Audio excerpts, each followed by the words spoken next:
Is your cardio routine doing more harm than good?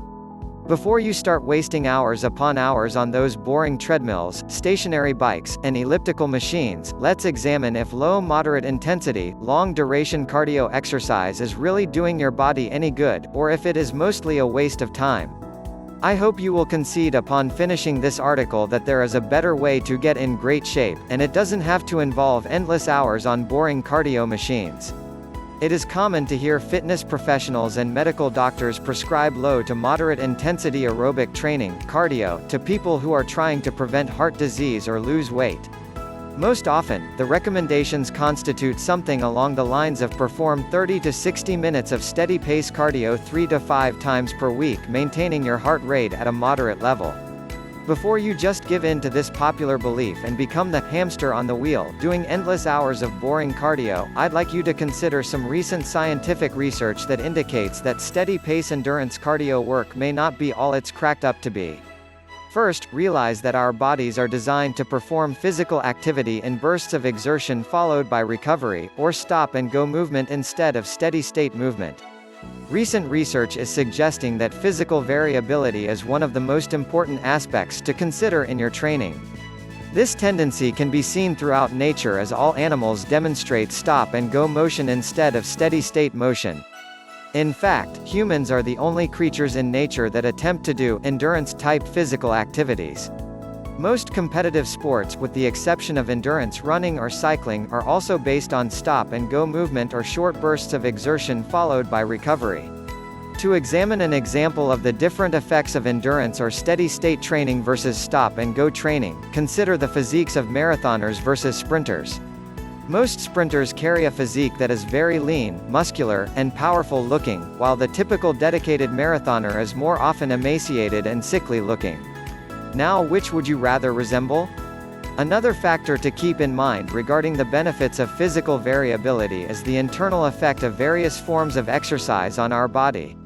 Scientists have known that excessive steady-state endurance exercise, different for everyone, but sometimes defined as greater than 60 minutes per session most days of the week, increases free radical production in the body, can degenerate joints, reduces immune function, causes muscle wasting, and can cause a pro-inflammatory response in the body that can potentially lead to chronic diseases.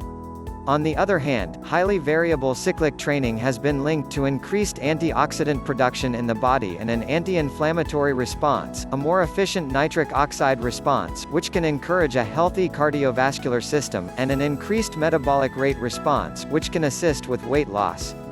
Furthermore, steady-state endurance training only trains the heart at one specific heart rate range and doesn't train it to respond to various everyday stressors. On the other hand, highly variable cyclic training teaches the heart to respond to and recover from a variety of demands, making it less likely to fail when you need it. Think about it this way: exercise that trains your heart to rapidly increase and rapidly decrease will make your heart more capable of handling everyday stress. Stress can cause your blood pressure and heart rate to increase rapidly. Steady-state jogging and other endurance training does not train your heart to be able to handle rapid changes in heart rate or blood pressure.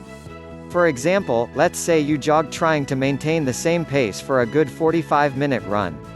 As long as you didn't encounter any big hills along the way, you probably maintained approximately the same heart rate the entire time. Let's say it was 135 beats per minute. Now, let's contrast that with a much more effective workout of doing 20 minutes of alternating all-out wind sprints with walking for a minute or two in between sprints to recover. With this more effective workout, you're rapidly changing your heart rate up and down on a much larger scale, forcing it to grow stronger to be able to handle varied demands. Your heart rate would probably alternate from 110 to 115 during the recovery walks all the way up to 160 BPM or more during the sprints. This doesn't mean that sprints are the only way to take advantage of this style of training. Any style of training that incorporates highly variable intensity will give you these improved results. The important aspect of variable cyclic training that makes it superior over steady-state cardio is the recovery period in between bursts of exertion.